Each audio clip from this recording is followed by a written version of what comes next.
Hello. Now we're going to start our discussion. So I'm going to read out questions, sorry, in sort of slightly random order as they've come in. The first question is for Ben from Morag Cross. Do the wrecks suffer much from vandalism? Not as far as I can see. To be honest, they are quite far out. So you have to be deliberately heading out there. Yeah, overall, not too much. I don't think there's no real evidence for any graffiti or removal of artifacts or anything like that. I mean, to be honest, it is now just pretty much just the steel of the hull and the barnacles, to go say, are covered in. So it's not an attractive bit of thing to take home or to damage. So. Well, that's quite reassuring, and certainly they're well known, you know, on the internet and well loved by local people who go out and visit them. I've got another question here from Beverly. Well, two questions, in fact. Helena says, don't worry about the second question. How were the veterans recruited for the project? So we put out a call through Breaking Guard Heritage, who have a number of support organisations, and also went through veterans organisations like Step Together and Veterans Tribe, who are support organisations within Scotland and Northern England, to see who was interested. We got about 30 to 40 people who were interested in getting involved, and then from them 10 or so people came forward with project ideas, and the other people were content to be involved but not do something themselves, which is fair enough. But yeah, it was very much we put a call out through the veterans organisations. Brilliant. And the next one's also for Ben. Can the details of the mental health impact of the Xcraft research be obtained so as to help show the benefits of similar community projects? I'd have to talk to Dickie at Breaking Ground Heritage. He's published overall he has published results from other excavations as part of his I think part of his masters or PhD. I can't remember which one it was. They are all anonymised, obviously, even when they come into us. I don't know. I'll have to talk to Dickie at Breaking Ground about that. Okay, thanks, Ben. I've got a question for Rob. What does this research at Roslin add to the Scottish Redware project of Haggerty, Hall and Cheney? Is that by George? Is that from George? It's actually from Eric Glendinning, who's from Haddington History Society. No, hopefully it will expand it massively. I mean, although Mr. Lawson there thinks that one of them may be a corn drying kiln. Yeah, controversial. No, yeah, it's massive. We got so much pottery from it, and the fact that most of it seems to be sort of jugs, single-handle jugs, suggests that they're doing something for not just the local, the local settlement or the local area, but they're actually doing it for export, I would suggest. And this is a question for me, actually. Did you get, in your spreads, was there a lot of wasters and kiln props, that sort of thing? I didn't mention that, did I? No. Yes, we got lots of bits of kiln lining, which I think was on the end slide in the top corner, with lots of wattle straw impressions. So that was mainly from 112. We didn't get as much from 115 to the north. So again, yeah, but we did get a lot, but no kiln furniture as such, just the lining.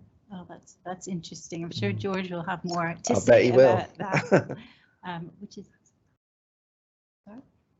Which one? Oh, so another question for Ben. Did the crew members volunteer for service in these small submarines? Yeah, my understanding is the majority did, yes.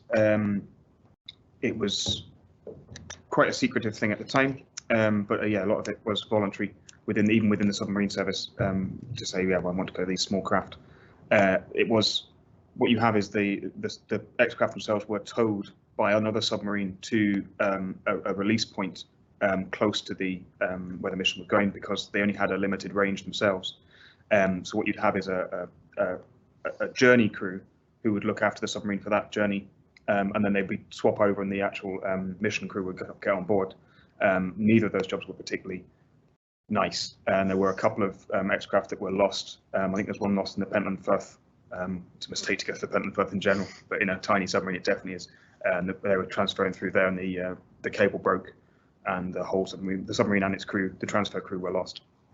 So yeah, it was generally a voluntary thing, but incredibly difficult. And probably quite unpleasant to be in such a small craft. They're not nice. Really not pleasant at all. And you're stuck in them for 3 to 4 days, eating canned food and not sleeping very much. I get a distinct idea. They took an awful lot of benzo tablets. Oh dear. We've actually got a question from David Hare, who's also from the Haddington History Society. And he asked, has the team seen the chapter on the submarines in the eastlothianatwar.co.uk website? And has it been able to discover the numbers of the subs? We have to, I did show that to them as part of the package of information about the submarines. We haven't found out the exact numbers. I think so. You've got XT 1 to 6 would be the 6 craft numbers. The only one we know it isn't is, I think, XT 5, which was known as extended, because they added on an extra, I think, 3 or 4 meters to it to add an extra compartment in to test whether that was useful. These 2 submarines are the correct length for Xcraft, so it's not XT 5, but we don't know which out of those other ones are. And I think, to be honest, given the amount of loss of material, it would be very difficult to identify them. There's nothing obvious in the National Archives material from the Naval Construction Research establishment to say which ones they were, and I think it will be very difficult to identify them now. Okay, thank you. John's got a question. Hi, you might probably answer. How can you tell the difference? You say it's a training craft. Yeah. What's the difference between a training craft and an actual Xcraft that went into action? So the training craft have they have fixed periscopes, because essentially they don't need to have the retractable main periscope, which the mission craft would have. So they've got a small attack periscope and a larger periscope. The training craft didn't have a retractable one, and they've got slightly different designs around the periscope zone, and a few other bits and bobs that basically mean that these submarines would almost certainly training crafts anyway. And to be honest, the information from the archives of the NCRE, we're fairly sure that they were using the training craft as for weapons trials in this way. So it was the current layout of those submarines is definitely a training craft with the fixed periscope for a start, but the archive material also supports that. Thank you. Next question is for Rob. How close are the clay deposits suited to the production of ceramics? That I don't know, I'm afraid. All I know, based in my limited experience, is a lot more modern industrial archaeology, where there's lots and lots of brickworks in Midlothian which require clay. I don't know if it's the same types of clay that you'd need. I've been told it is. So thank you, Andy. So yeah, it must be very close. We might have missed it, given the fact that you're only trenching. I mean, I think the Roslin expansion illustrates how good and necessary the planning conditions are, but it also reflects, the disadvantages of it, where, because you're doing a percentage, you do miss things. I mean, how we found the kiln or the kilns is just pure luck. We could have put the trench a little bit further over and missed it completely. I mean, that is how these things work. Yeah. It's great that you did find it in this case. Next question. It's about your kilograms or your Yeah, buckets of just as a comment, it would be better to refer to solids as kilograms and liquid as liters. That's me told. Yeah, we'll keep that in mind for next time. We have a question for Kai. Are there any radiocarbon dates from the roundhouses? Not yet, but there is post-excavation happening next year, so obviously that'll answer a lot more questions.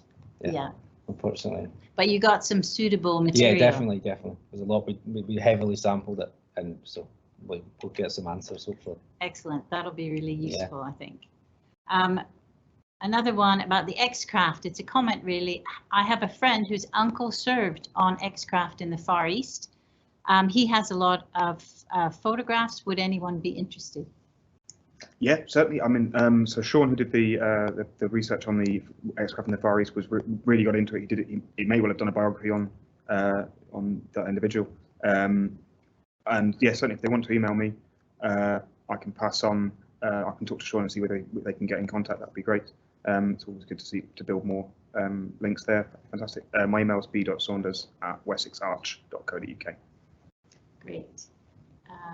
Any more questions? I think that's the last question we've got. There was people were asking if we could leave up the QR code, Callum, for the Archaeology magazine, and he's going to sort that out. So that will be up during the first part of the lunch break.